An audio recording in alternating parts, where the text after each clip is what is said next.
Hi guys, so today's going to be a very quick video and I'm just going to be letting you know what I plan to do in the month of April.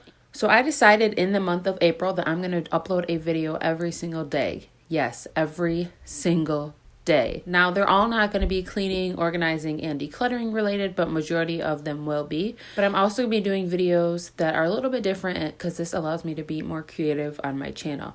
I'm going to be doing an about me video, my favorite cleaning products, my to be read books for the spring or the month of April, and just some different content so that I can get to know you guys better, you guys can get to know me better, and also that you guys have something to keep you occupied while we are all at home doing nothing. Well, if you're like me, you're doing nothing. If you have kids, I doubt that's what you're doing. But me, I'm not working. I don't have kids. So this gives me plenty of time to make videos for you guys. I will be uploading at the same time every day, and I'll put that time right here because I haven't exactly figured it out as I'm recording this video.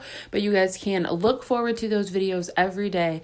So make sure to turn on your notification bells. And if you guys aren't subscribed, definitely subscribe if you guys need some entertainment for the next 30 days and beyond. I have a good amount of content already recorded, but I don't have a whole month. So if you guys have video suggestions that you would like me to shoot, please leave them down below in the comments. I'm definitely going to need some. That's going to be it for today's video, guys. Again, don't forget to hit that notification bell so you guys get notified every day when I upload, and I will see you guys tomorrow. Bye.